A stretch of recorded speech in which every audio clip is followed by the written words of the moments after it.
Hoje nós gostaríamos de falar a respeito da vocação para a vida religiosa. Do que se trata? Veja, na Igreja Católica nós temos dois grupos bem distintos de fiéis. Aqueles que são ordenados e aqueles que não são ordenados. Essa distinção ela foi criada por nosso Senhor Jesus Cristo, quando Ele, tendo os seus discípulos, ou seja, os fiéis em geral, Ele escolheu 12 para que estivessem com Ele, os 12 apóstolos. E com isso, nosso Senhor então criou o clero, ou seja, criou as pessoas ordenadas, aqueles que estão dedicados ao ministério ordenado. Então, está bem claro, dentro da igreja existem os leigos, que não são ordenados, e os clérigos, ou seja, aqueles que estão ordenados. Acontece, porém, que tanto entre os leigos como entre os clérigos, existem algumas pessoas que têm uma outra vocação específica, chamada vocação religiosa. Veja, é interessante notar isso. A vocação religiosa não é um terceiro tipo de vocação, não é? Ou seja, existem as duas vocações básicas, a vocação leiga e a vocação para o ministério ordenado. Agora, entre estas duas realidades, esses dois grupos de fiéis, Deus chama também pessoas para se consagrarem de forma radical e que se entregam a Deus de forma radical na sua consagração batismal. Então, o que é a vocação religiosa? A vocação religiosa é uma forma de se viver de forma radical o próprio batismo, a própria entrega a Deus. A vida do batizado é uma vida de combate à idolatria. Nós podemos colocar criaturas no lugar de Deus. Essas criaturas podem ser coisas, podem ser outras pessoas, ou pode ser até nós mesmos.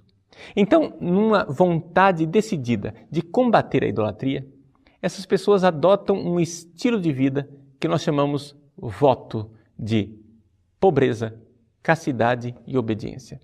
Com o voto de pobreza, o religioso quer combater a idolatria das coisas. Ou seja, ele quer praticar um desapego aos bens materiais, de tal forma que ele, assim, viva um verdadeiro combate à idolatria de colocar bens materiais no lugar de Deus.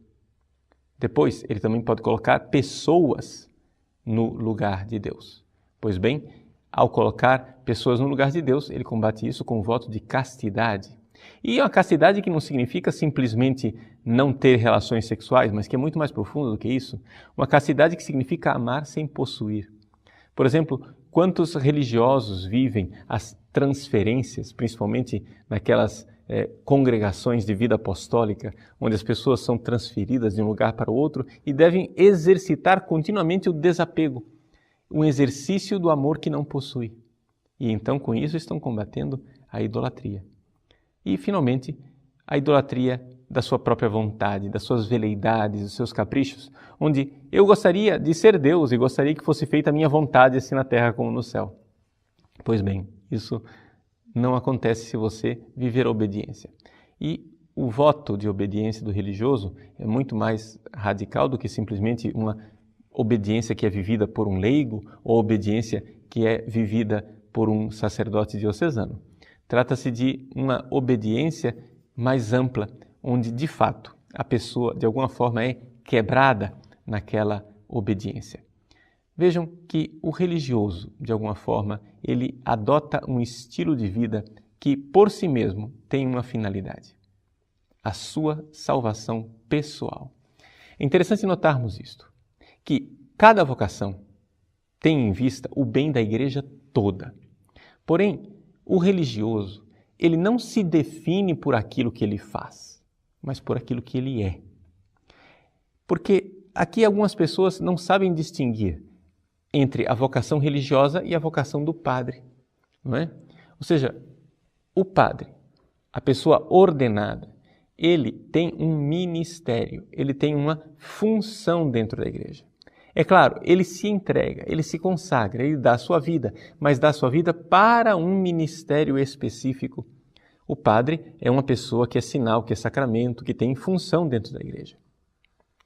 Já o religioso, ele não se define necessariamente por aquilo que ele faz. Não quer dizer que ele não faz nada, muito pelo contrário. Os religiosos são todos, até mesmo os contemplativos, são todos muito ativos. Sim, porque se nós formos olhar, por exemplo, a grande tradição monástica do Ocidente, que é vivida pelos beneditinos, o que vivem os beneditinos? Ora et labora, ou seja, existe trabalho, existe atividade.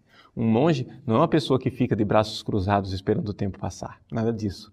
Nada mais longe da realidade do que essa falsa ideia, do que esta caricatura. Um religioso, ele age, ele faz, mas ele não se define por aquilo que ele faz. Ele se define por aquilo que ele é, por aquilo que ele tomou como opção de vida.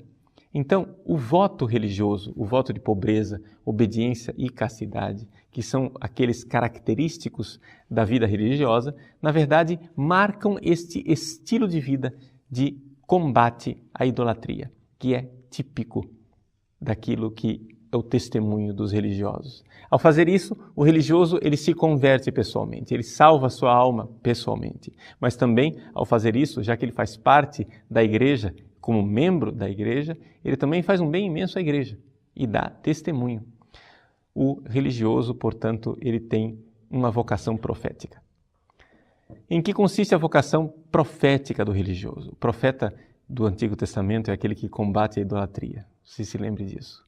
Então, o religioso ele combate a idolatria com a sua própria vida. É evidente, então, que a vida religiosa é uma grande riqueza dentro da igreja. Nós que não temos vocação religiosa, porque eu sou padre diocesano, não tenho vocação religiosa. Você que é leigo, não tem vocação religiosa, mesmo assim devemos ficar de joelhos no chão e pedir a Nosso Senhor que mande vocações religiosas para a sua igreja e que nos dê realmente homens e mulheres que queiram viver um estilo de vida de combate à idolatria. Se é verdade que os religiosos têm uma verdadeira vocação importantíssima no combate à idolatria, você há de convir que Satanás não pode deixá-los em paz. Então, é também verdade que, infelizmente, a vida religiosa passa no mundo inteiro por uma grande crise. Uma grande crise, em primeiro lugar, por falta de vocações. Mas nós vemos que, de alguma forma, as congregações religiosas que ainda têm vocações são aquelas que continuam vivendo de forma radical a sua vida e o seu estilo de combate à idolatria. Vejam, isso é muito importante.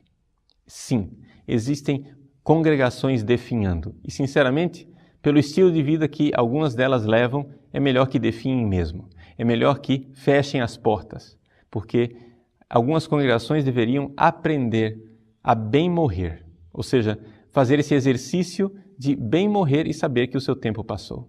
Por quê? Porque o sopro do Espírito Santo se extinguiu. As congregações não são eternas. As congregações não duram para sempre. Elas são uma inspiração do Espírito Santo, um carisma, sem dúvida alguma, mas é um carisma que às vezes responde a uma necessidade temporária da igreja. Uma vez que se extingue aquela necessidade, a congregação deve aprender também a bem morrer. E Deus irá suscitar outras vocações em outros lugares, em outras congregações, que têm um carisma específico para responder à necessidade específica de combate à idolatria no tempo específico em que a igreja vive. É assim que, de alguma forma, aquelas pessoas que pedem e perguntam, Padre, eu quero ser religioso, como é e onde é que eu devo me consagrar? A resposta que eu dou é esta, é que você veja em primeiro lugar se aquela comunidade religiosa, se aquela congregação religiosa está realmente vivendo o estilo de vida de combate à idolatria que é típico e específico da vida religiosa. Infelizmente, existem tantos religiosos e religiosas que perderam a sua identidade. A começar pelo hábito, que já não querem mais usar. Depois, também pelo estilo de vida, que não vivem mais tanto uma vida comunitária.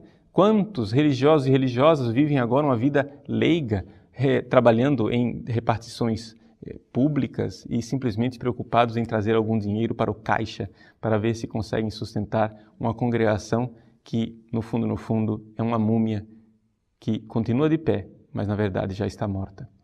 Meus irmãos, é uma triste realidade de que, infelizmente, a vida religiosa em alguns lugares, em muitos lugares, está em uma profunda crise.